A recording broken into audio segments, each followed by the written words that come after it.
O Gigantaço da Colina tá contratando o Thiago Mendes, jogador que passou pelo São Paulo, Goiás, Lille, e estava no Al Rayyan agora nos últimos 2 anos.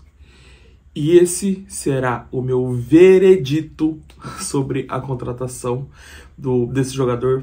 Se eu acho que é boa, se é ruim, ou o que eu acho dessa contratação. Não só se ela é boa ou só se ela é ruim, porque uma contratação dessa tem outras coisas que podem impactar e podem puxar mais para cima ou puxar mais para baixo esse tipo de contratação.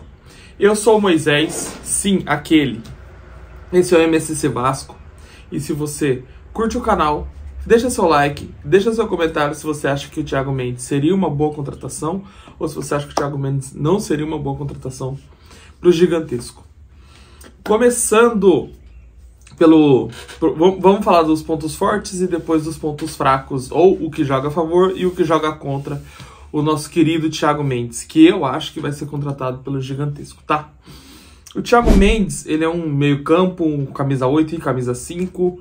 Ele pode dar muita mobilidade para o meio-campo do Vasco. Ele pode ter um poder de marcação grande, mas também pode ter uma boa saída de bola. Ele tem um passe absurdo e um controle de bola absurdo de bom. Essas duas coisas eu acho que são as maiores características dele. E ele tem um tempo de bola na marcação muito interessante também. Então, para falar do passe dele, absurdo, ele gosta de dominar, abrir na direita, tocar na esquerda, dar aquele passezinho. Ele lembra muito o André Carídio, do Corinthians, quando dá o passezinho de trivela, sabe? Aquele passezinho de trivela. Ele gosta muito de fazer esse tipo de passe.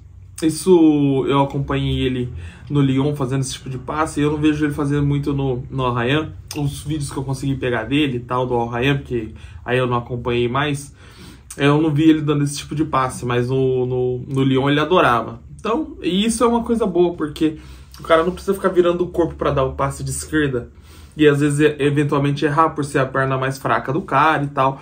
Então ele tem o melhor controle. Se ele conseguir dar esse passe de trivela, ele consegue ter o melhor controle da bola e o melhor precisão no passe quando ele vai dar. Claro que é o passe rasteiro, né? Não tão longo, mas é interessante de qualquer forma. E o passe normal, aquela fatiada, é longo e ele tem boa precisão nesses passes, sim. Então é algo interessante pra gente comparar ele com o que o Felipe Melo fazia no Fluminense com o Diniz, que é aquele lançador. Eu fazia também no Palmeiras, fazia nos outros times que ele jogou lá na Turquia e tal. Que é aquele lançador. O cara pega a bola, se o ponta estiver passando e estiver melhor, ele acha essa bola. Esses lançadores, eles normalmente acham essa bola no cara. Você não precisa ser o Messi pra achar o cara do outro lado, né? Que isso aí só o Messi acha. Mas ele consegue dar o passe que a bola vai na profundidade e o ponto chega na bola, normalmente chega antes do lateral. Então é uma criação de jogada muito interessante, esse passe longo. O controle de bola também é muito bom. A frieza de dominar a bola na hora da correria, que muitos do nosso time não tem. Por exemplo, a gente rouba a bola, pode reparar. Quando a gente rouba a bola no meio do campo, o adversário deu uma dormidinha e a gente rouba a bola, normalmente essa roubada de bola ela é tão afobada que ela bate no pé do nosso jogador e sobra para o jogador do outro time. E isso é muito ruim, porque a gente vai ter um contra-ataque e a gente toma um contra-ataque do contra-ataque. Então, com o Thiago Mendes, ele demonstra que ele, nessa roubada de bola, ele consegue roubar a bola e a bola continuar com ele. Então, isso é um diferencial enorme para o jogador. E eu acho que isso ajudaria muito nessas criação de jogada e de contra-ataque pro Vasco, que é uma coisa que o Diniz adora, né?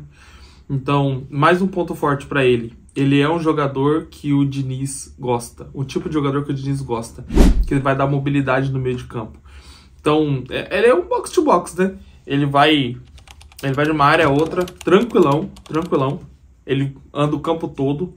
Ele consegue ter essa mobilidade no meio do campo, que é uma coisa que o Hugo Moura tenta fazer, mas ele não faz com tanta maestria assim, né? E ele acaba pecando um pouquinho mais na marcação e um pouquinho mais no passe. Mas também é um jogador útil. A gente não tá aqui hoje para falar do Hugo Moura, a gente tá aqui para falar do Thiago Mendes.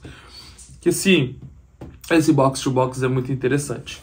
Agora, eu acho que o Thiago Mendes é o jogador perfeito, maravilhoso do meio campo? Não, eu acho que ele é um bom jogador, que tem boas habilidades, que podem somar com o elenco. Porém, eu não acho que ele é o melhor jogador do mundo. E agora, nós vamos para os pontos que jogam contra o Thiago Mendes. Cara, o Thiago Mendes, ele vem de uma liga muito mais fraca que a Liga Brasileira. E ele se machucou jogando nessa liga, ele ficou 4 meses fora. E isso fez ele jogar nos últimos 2 anos apenas 32 jogos. No Brasil, você faz isso em um semestre. Se você não ficar esperto, você faz isso em um semestre, cara. É muito jogo no Brasil. É muita coisa, muita coisa. Então, a gente é um ponto de atenção enorme quanto ao Thiago Mendes. Ele já tem 33 anos. Ele pode não estar no seu auge físico, ele pode não estar no seu prime. Então, ele pode ter dificuldade nessa readaptação ao Brasil. Ah, ele é brasileiro e tal. Perfeito. Ok. Já conhece o Brasil? Ok, conhece. Mas o futebol praticado no Brasil, quando ele saiu, e o futebol praticado no Brasil agora, são esportes diferentes. O futebol praticado no Brasil agora é um futebol muito mais físico e técnico e que exige muito mais do jogador do que antigamente. E o nível do Brasil está muito mais alto do que estava antes. A gente pode comparar com o Coutinho, o tempo que o Coutinho demorou para se adaptar nas questões das lesões e tal. Só que o Coutinho também é um jogador que tem histórico de lesão. Ele tem esse histórico. Ele tem um histórico que o físico dele já não é muito bom, mas ele sobressai na técnica. E é o Coutinho. O Thiago Mendes não é o melhor meio-campo que o Vasco já produziu nos últimos 30 anos, certo? Então, né, aí a gente tem uma base de comparação. Mas, então eu acho que a torcida não teria tanta paciência com ele quanto a gente teve com o Coutinho. A gente tem que ter toda a paciência com o Coutinho. Porém, vai ser um risco, não sei se é calculado pelo Vasco esse risco, mas é um risco grande da gente poder considerar. Porque imagina o jogador chega aqui e machuca um jogo, ele joga 2 jogos e machuca 1, aí ele fica 3 fora, ele joga mais 2 e machuca mais 1, e fica mais 3 fora. Não vai ter sequência, não vai conseguir jogar, vai atrapalhar o time. Então, isso é uma coisa que o Vasco vai ter que pensar. Talvez o Vasco vai ter que trazer ele e ter uma carga controlada com ele. Um controle de carga grande, igual acontece com o Adson, igual vai acontecer com o David, igual vai acontecer com o Estrela. Então, a gente precisa ter essa maturidade na hora de escalar o jogador, porque ele não pode jogar todos os jogos 90 minutos. Eu acho, tá? Eu não sei como que ele vai chegar fisicamente aqui. Mas eu acredito que vai ser dessa forma. Porque o físico dele pode estar um pouco abalado. E a gente vai ter que ter mais paciência para colocar ele em campo. Ele é um jogador que provavelmente virá com salário alto. E isso pode impactar no próprio elenco. Isso já impactou, questão de salário, já impactou no caso do Léo Jardim, no caso do Verratti, que eles ficaram incomodados porque tinham jogadores que não jogavam tanto, não eram tão importantes para o time, que ganhavam mais do que eles. No caso do Jair já impactou também, que o Jair só ficou a pedido do Diniz, mas também não está jogando, né? Então, isso são coisas que impactaram os times, o time com os outros jogadores, que o do Thiago Mendes pode impactar também. Ah, tá vindo para ajudar, para agregar muito e tal, mas ele não vai, cara, eu não sei se ele vai conseguir ter essa sequência toda, entendeu? Para justificar um salário que está sendo ventilado na mídia e a gente não sabe. Dito isso, eu acho que ele vai chegar aqui e vai se machucar no primeiro jogo e nunca mais vai jogar. Ele vai ficar no banco no DM, igual aconteceu com o Marcelo Matos, durante 3 anos, 4 anos, 5 anos e nunca vai sair. Não acho isso. Mas é um risco que precisa ser calculado sempre. Esse risco precisa ser calculado. Sempre que o jogador vem da Arábia, eu não tô falando da Arábia Saudita, porque da Arábia Saudita já tem um futebol um pouquinho mais forte agora. Mas do Catar, desses outros países em volta ali, é importante considerar sim. Hoje em dia a gente tem que considerar isso, porque o futebol brasileiro tá num nível muito alto para os jogadores acharem que vão voltar aqui só com 30 anos, 32 anos, 33 anos e jogar no nome, entendeu? Não, vou voltar a jogar no nome. Não vai.